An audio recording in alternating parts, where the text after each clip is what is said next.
I've been wanting to make this video since Spider-Man Homecoming came out. I loved Aunt May's portrayal, and then I went on the internet and I found out that some people really didn't. There's a little bit of controversy because there are depictions of Aunt May that exist in the Marvel comics. Yes. And this is what they are. And this is what you look like. Aunt May is just one of many fictional characters that we can explore and analyze and enjoy different versions of, and we don't have to get mean about it.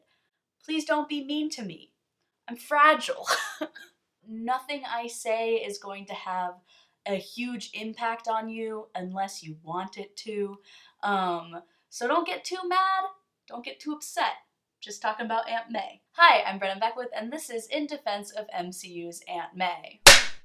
It's no secret that MCU Spider-Man is my favorite. I love Tom Holland's portrayal. I love the universe that he's in. I love Marvel Spider-Man. And it's okay if you don't. There's a lot of opinions. There's a lot of Spider-Mans to have opinions about. And I think every live-action Spider-Man plays a important role and adds value to the genre and adds value to the character, but I personally connected most to the MCU Spider-Man and the storyline, and I like it the most.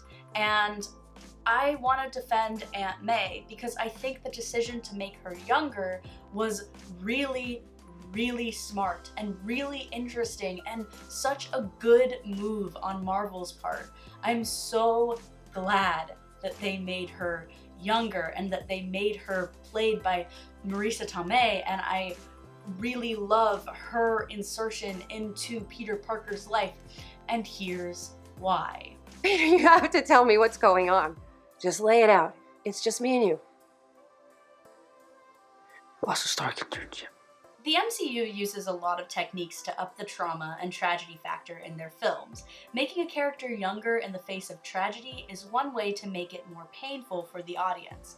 Aunt May used to be an old lady who was more removed, for lack of a better term, from her nephew and from the painful things that happened to her, like her husband's death. While losing your husband in a shooting is traumatic regardless of age, there is an added pain that comes with losing your husband before spending your life with him. MCU Aunt May has experienced the death of her husband's family, taking in their young son, and the loss of her husband years later, and having to raise Peter on her own, all before she's like 40. This ups the tragedy factor a lot, as this Aunt May is one who lost her husband too soon and was given a son before she was ready.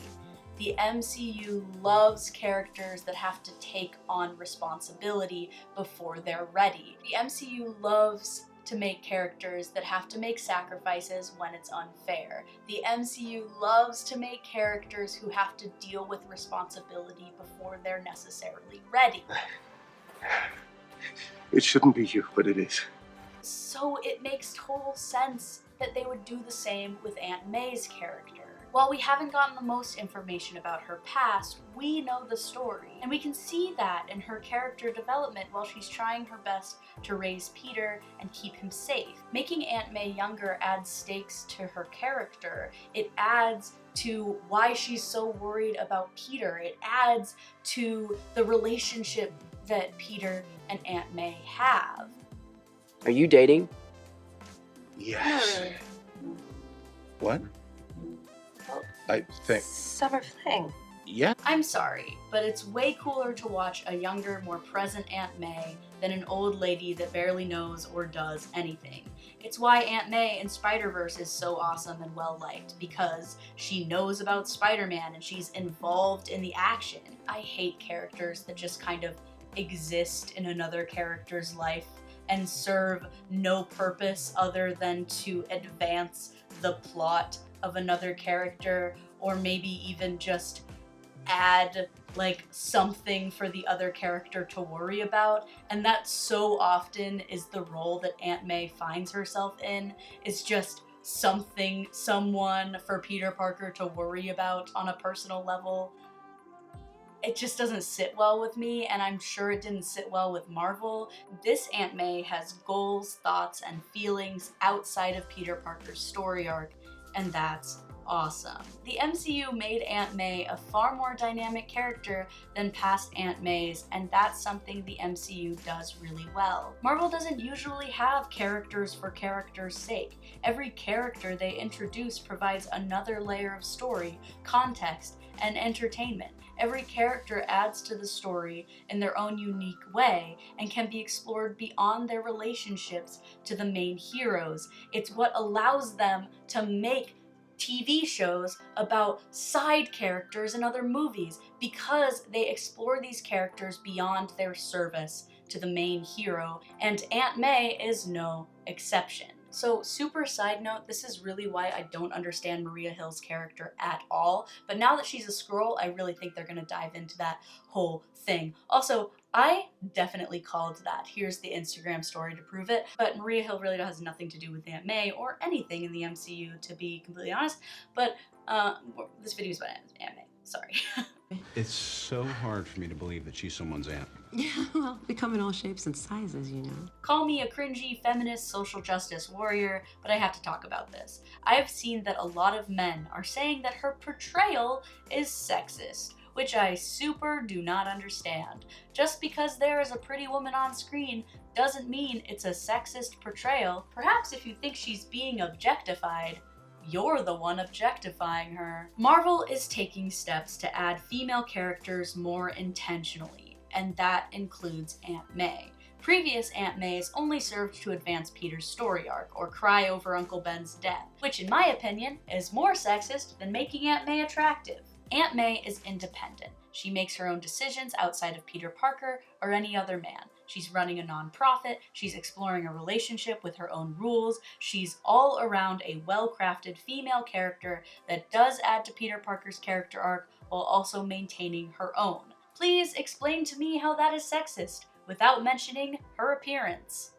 Can we just allow attractive women to exist in film without getting weird about it? Like, Tony Stark objectifies her, right? That makes Tony Stark sexist, not her portrayal sexist. That just points out that Tony Stark is a womanizer, which is one of his main character flaws. I'll speak ill of the dead, I don't even care. Attractive women should not be blamed for the creepy advances of men. Marvel makes a point with Aunt May, that women can't have a conversation with their dead husband's nephew without being interrupted with unsolicited flirting. If you are made uncomfortable by the notion that her existence is not sexist, but the men around her may be, then maybe Marvel did something right. You look like this.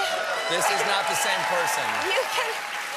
You can imagine my horror when I was cast and I started doing the research. Marisa Tomei. She is so cool. I love an underappreciated, hardworking actress, and I couldn't make this video without talking about Marisa Tomei.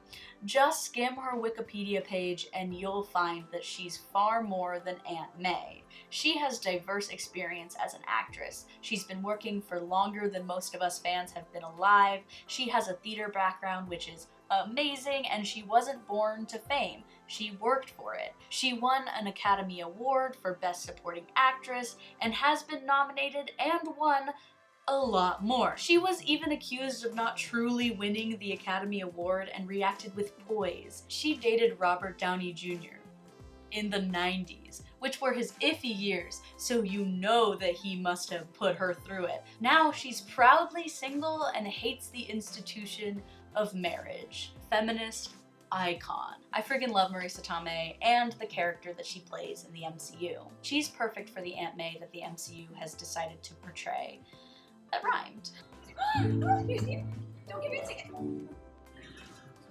Oh, I thought you're okay. No, for real, I'm good. I'm actually really fine. You can see Aunt May's values in Peter Parker. You can tell that she truly raised him to be Spider-Man, and that's something that is always implied with Aunt May, but never really shown as well as in the MCU.